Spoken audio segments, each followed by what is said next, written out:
The following video is not made for kids under 13. If you are not 13 years old, please exit out of the video now. And please, YouTube, do not sue me.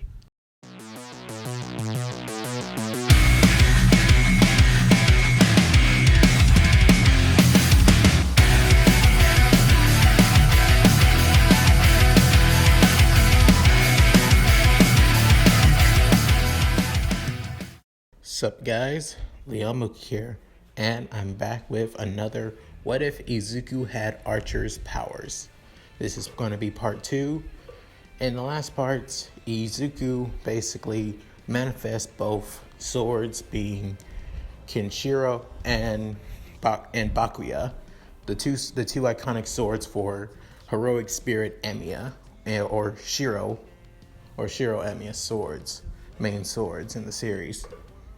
And there, All Might chose Izuku to be his successor. And with All For One Izuku inherited All For One with his projection quirk, things are going to get a lot more crazier than you think. So with that said, let's get into it. Right after All Might decided to make Izuku his successor, he decided to train him and to mastering One For All, even helping him try to figure out better ways to use his projection as well.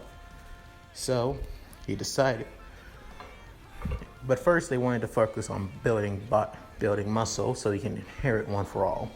However, Izuku was already pretty muscular since him being in archery and him doing daily training as well, especially with him trying to learn how to use a sword as well.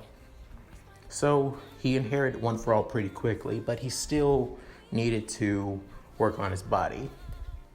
Not only that, All Might also wanted to help him learn new ways to use projection, and told him to think of anything he could use that would be useful in battle, as Kensho and Bakuya weren't just the only swords he had to think of. Izuku did knowledge on many legendary swords throughout history, from regular katanas, broadswords, great swords, many more weapons in history.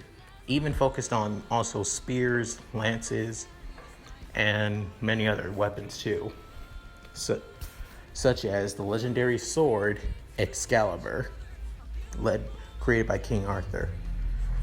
And this, where normally the same sword that Artoria uses in the Fate universe is going to be the same Excalibur that Izuku is going to use in case when things get hairy, like how the Noble Phantasm allows to create a giant blade of pure light that destroys anything that's in its way. Not only that, he also focuses on another sword that's called the Masamune blade, the legendary Japanese katana that can cut through basically anything. Izuku also focused on that sword as well. The more he trained, plus his skills with a bow was already on second to none.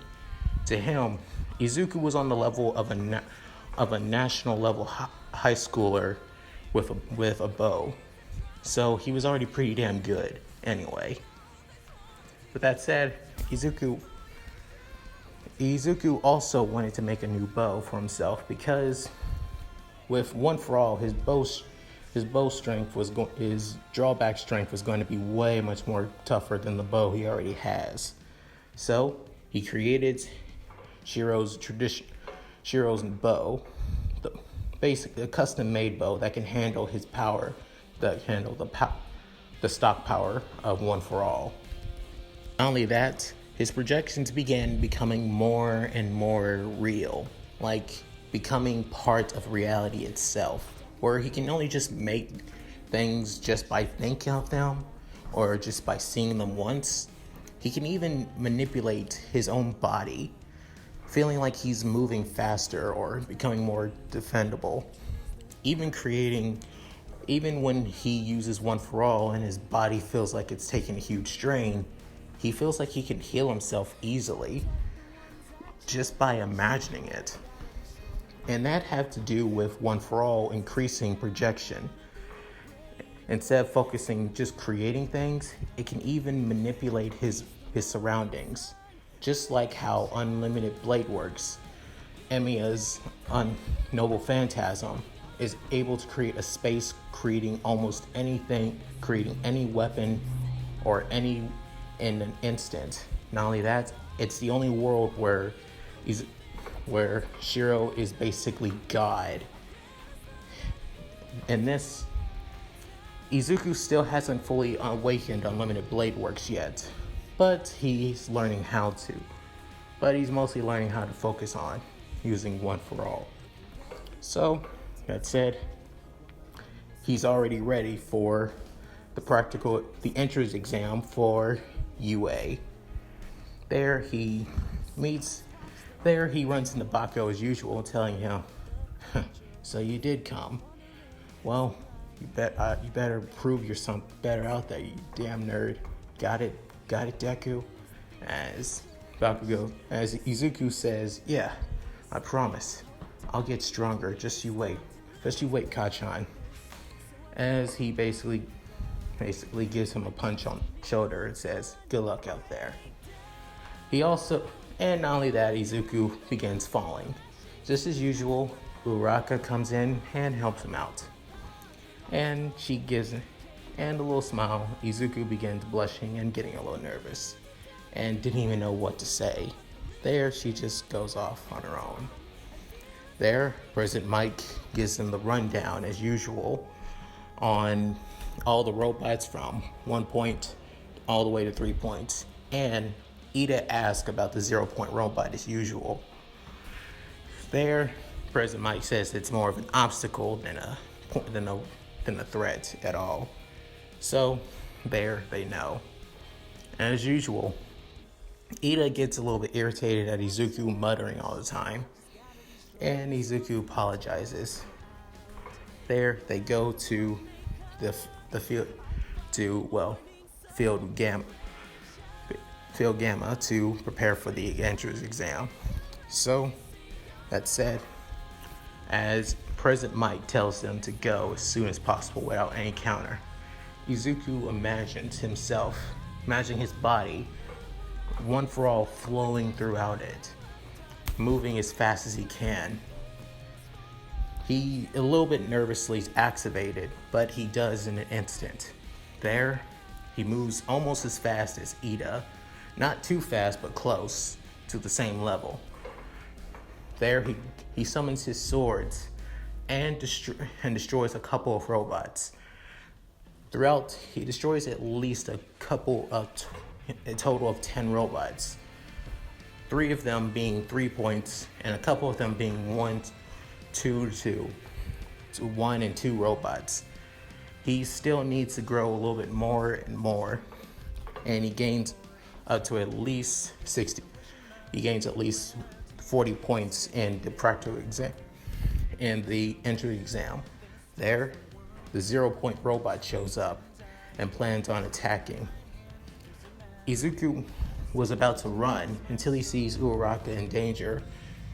There, he didn't know what he should do. He didn't think he could destroy the robot until he remembers he has Excalibur, the one sword he knows he could use to take it down instantly. So he projects the blade, imagining what it can do. He raises it up and says, "Take it down. Eliminate Excalibur!" And he swings the sword down, and soon the robot is no more, as a huge shock blast destroys it, with also destroying almost half of the area around it too, creating nothing but a huge shockwave that blows back everyone. As Izuku was surprised to see something like this happen. All he wanted was to see the robot destroyed. He didn't think it would have that much power. And that's due to One for All and Izuku's imagination as well. Soon after, as the entrance exam ends, Izuku trains a little bit more, wondering on what kind of weapons he can probably use in the future. There, his mother comes in, tells him he has a letter from UA.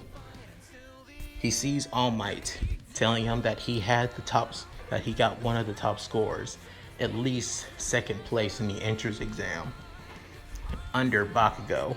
So he was pretty high ahead. And now All Might welcomes him to My Hero Academia. And that's it. Thank you guys for watching. I really appreciate it. I had a lot of fun making this one. I had to get a new mic, so if my audio seemed bad in the last one, I fixed that now.